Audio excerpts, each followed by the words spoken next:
Welcome into our Countdown to Tip-Off interview series. Today I'm visiting with Jill Thomas, head coach of the Henderson women's basketball team. And Coach, as I've started all these interviews with the same question, both on the men's and the women's side, we got to go back to last year for just a second. And for your program, it was even tougher than most, not being able to play in the playoffs. So let's get that out of the way, and then we're not going to talk about COVID-19 maybe ever again. I don't know.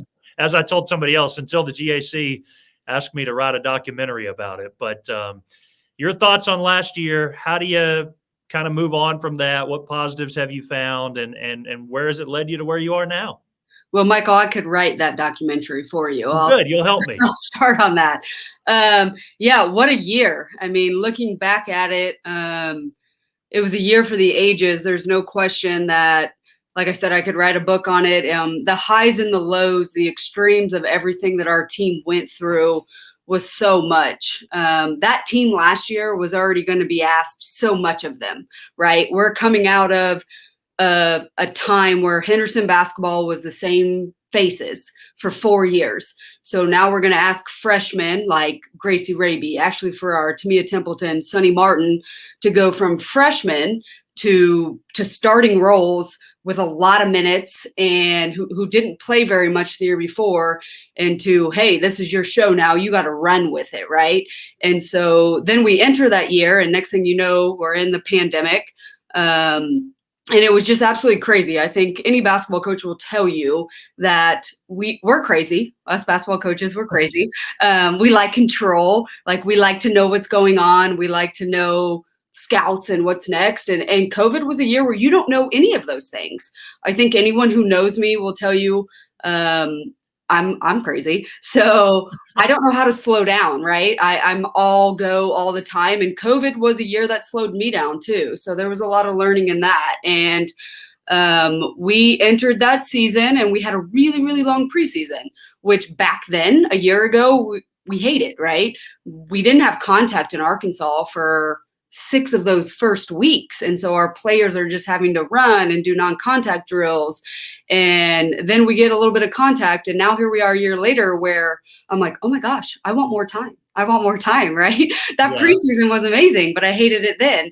And so it was just, like I said, it was just a year for the ages that challenged all of us in so many ways, but probably, really, really grew us and got us to understand the big picture of things a little bit better. And so here we are a year later, and hopefully it's a little bit gone and we're moving forward without it. But like I said, that team was so new and so young anyway, and the highs and lows of that season were just so tough.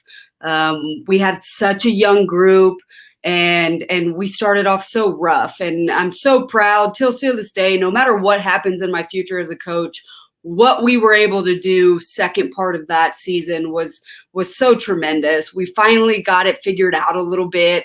We got to playing our best basketball. But I mean, if you can imagine a young team being told every other week, it felt like, hey, you got to go back into quarantine. Yeah. Hey, you got to do this. Sometimes it was because of us. Sometimes it was because of our opponent.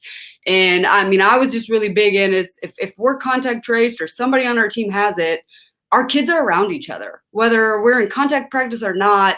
They're a close-knit group. And so we were on the more cautious side here at Henderson. And so, like I said, I mean, we were in quarantine 5 different times last season. For me, I was in quarantine just one time because I have to step into practice a time or two just to get that competitive edge out. And I went crazy of myself, like just sitting at home for 2 weeks, not knowing what to do and just thinking basketball. We don't have enough zones in. We don't have enough fobs. We don't have this. I couldn't imagine having to do it 5 times like our team did. And like I said, we started playing our best basketball late in that season. And to go into that conference tournament where we did finally, end up getting that 2 seed was really, really hard to have to look at them that day and say, we can't play the game. I think that game had so much riding on it. One, because we were playing SNU, who's just a phenomenal program. Whether we win that game or we lose that game, what it meant for our future was really big because, like I said, if you win it, great things. You get to keep advancing, right? You go to the semis. If you lose it, it shows like, hey, this is where we're at. This is what we need to look at getting better at in this off season. So that was taken away from us, which I think, like I said, has a lot to do with where we're at right now, because we didn't get that moment. Going into the off season, we still really rode on what had happened in that COVID year. And we entered this preseason with the best shaped team I've ever seen in my life. I think this is my 15th year of coaching, and I was kind of shocked how great of shape we were in, where our team was at. We were almost at a spot that was kind of too good. And then so now we're in the midst of the middle of that preseason, and now we're kind of relearning, and then all of a sudden we kind of look like that really, really young team again. We're entering preseason as a group where, Michael, if you look at it, we're so young. On paper, I don't know what year anyone on our team is. Right. And then and Lainey Snowden, we know they're seniors because they did decide to stay for that 5th year, which is huge. And we know who our true freshmen are. Other than that, I don't really know. So we're entering this non-conference season with, 8 or 9 kids who have to play, who have never played in a non-conference game before. When you really think about it, like I mentioned, that bulk of our team is juniors on paper, but maybe sophomores. They've never played in non-conference games before. As freshmen, they were on the bench. They were great. They were invested, but the bulk of the team was in those people who are behind me now. And so now we're entering with Kay and Snow really having to lead the way. Macy Maines has been a big part of that. Unfortunately, she's been injured. We're hoping to maybe get her back at this season, but the reality of it is we're leaning on players again, like last year, who have never been in this moment. Really excited about it because they've got potential and talent for days, but we don't know who they're going to be until they step on that floor against Missouri Southern and Emporia. So I'd like to say, going back, I kind of took that a little far, is we learned a lot. It was heavy. It was intense. I'm very, very proud of who they are. I'm honored to be their coach because they handled it. And like I said, we had bumps and bruises on the way, and we stuck it out through the thick and thin. And I really hope that leads into this year, but we've kind of let it go more so than you would think we have. It's new. We're getting prepped. We're 1 week away from our first scrimmage, which we're not ready for, but we'll get there. And, it's one for the ages. Not many people can say they've coached or played in a pandemic. And our kids did it very, very well, to say the least. So much there, first of all, Coach. But I did talk to Jimmy Elgis earlier today, and I told him, he said he didn't have all his plays in. I played some basketball, so if you need some help too, maybe I'll chime in with a play. You got it. But also, I don't know what to call the students either, the student athletes, because whoever invented the term redshirt freshman, we need them to invent something now. Something new. COVID, because I need one definition or one terminology. Everybody's using kind of their own thing. So we'll figure that out down the road. But thanks for all that information. And you kind of already mentioned those 5th-year players, and we know about them. And like you said, you're going to be leaning on them. So you do have 10 players back, but as you said, they didn't get that experience last year for the most part. So everybody has to be excited about this part of the year. What do you do, in the weeks and months to come when you get into that tough non-conference and you get into that tough conference? How do you make sure that everybody's still as excited about how they are right now?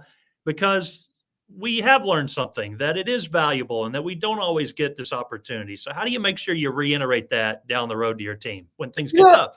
That's a good question. That's something we're still working on every day. We're trying to just take it day by day and get better a little bit every day, because I can't stress enough how young we still are. We've mentioned just Carrington and Snowden coming back for that 5th year. And even them last year, they had to take on roles that were completely different than what they'd ever been used to in their 3 years prior. And so even last year didn't get them that experience that they truly needed, because you'd play a couple games, you'd be taken out. You'd play a couple games, you'd be taken out. And so I think they've had a tremendous offseason.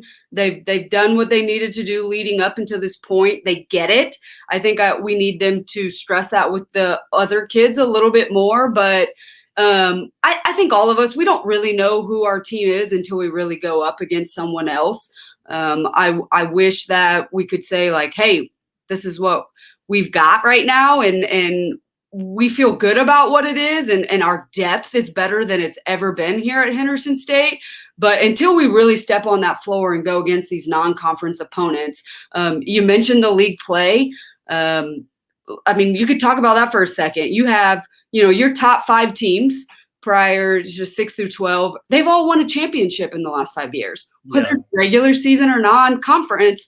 They're so good. Our league is so good. We have to make sure that we stress that a lot because, 6 through 12, when you're 7, 8, 9, 10, 11, 12 teams are who they are, that's scary. Like, right. Most of the time in a league, you think, all right, we've got the 10 and 11 and 12 team this week. No, not at all. Your 10 team can beat your 2 team any day of the week. And so just the importance of every day and getting this really young group to understand that, there's going to be bumps in the roads again, but as long as we stay plugged in and focused on that big picture and continue to grow as leaders, that's going to be big for us. We ask a lot of our players. We usually play a rotation between 8, maybe 9 players. So we ask a lot of those kids every day. And those 8 or 9, like I mentioned, are players who haven't had large minute non-conference, even conference. Some of them have never played in a conference tournament, Michael. We're entering a year where we're going to have juniors, maybe sophomores, who are going to be playing in a conference tournament for their first time, hopefully. So, I mean, there's a lot to be done before that. So it's an everyday thing. We're just plugging away at it. We're really trying to get them to understand the details of the little things. Like I said, we're going to look a little bit different right now. We have Sunny Martin and Jada Pickens running the show at the point guard, who have done a tremendous job this preseason. But when the big lights come on, we're going to be a different team than what we've ever been here at Henderson.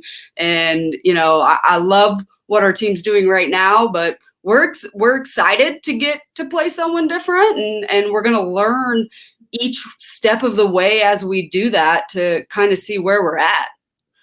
So I don't know if we need to mention any other individual players, maybe some new players that are on board here. I don't want to leave anybody out that you want to mention. So Is there anybody that we need to talk about? Yeah, I mean, like I said, we're just thrilled about the returning group we have. That junior sophomore class is really big. There's so much talent in that class. We also added, like I said, I already mentioned Ashley and Gracie and Tamia and Sunny to that. We added Abby Giles, who was a transfer for us last year who couldn't play and due to injury wouldn't have played anyways.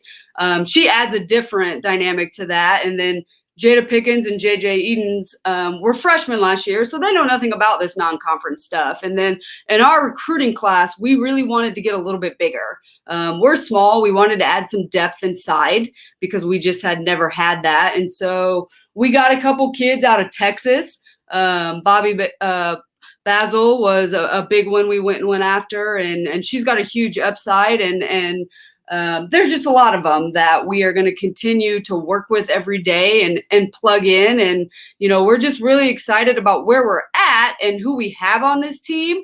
And, it's an everyday thing for us right now and getting our leaders to lead at the level that I think they're capable of. And, and hopefully we can still score the ball at the level that Henderson State scores it at. And we can become a little bit more consistent on the defensive end. But there's a tough road ahead. There's no question. We have a very, very tough non-conference schedule. And we did that because, like I already mentioned, our league is so good that we need to be ready to compete day in and day out and learn from each one of those games. Yep. So Joppa, Missouri Southern, Emporia State to get things started. And so I don't know who does our scheduling around here, but let's see. Harding's playing Emporia State too. Are they going to be there? Harding, Missouri Southern, and Emporia. So right. So that's going to be tough all the way around, and hopefully they're thinking the same thing against our league, and and so those should be some good games, I would hope. Yeah. We think so. So, I mean, like, anytime you play in those MIAA challenges, the MIAA is a different beast, but I truly believe that GAC is becoming that. Yeah. If we aren't already, to be honest. And so it's going to be really, really good games. We have such a quick turnaround. We play at 7:30 p.m. on Friday and noon on Saturday. Wow. So we've been trying to instill that a little bit too with our players of understanding the quick recovery and the very quick scout. At that point, you have to have your principles in place. You have to be able to do what you do really well, because you're not going to be able to scout that team a whole lot in a 12-hour span. Yeah. Yeah. Well, Coach Thomas, we got to figure out how to write that documentary someday, but let's focus on basketball for a while. Trust me. All right. We'll look back at that year. Thank you so much for the time, and good luck to Henderson this year. Thank you very much, Michael.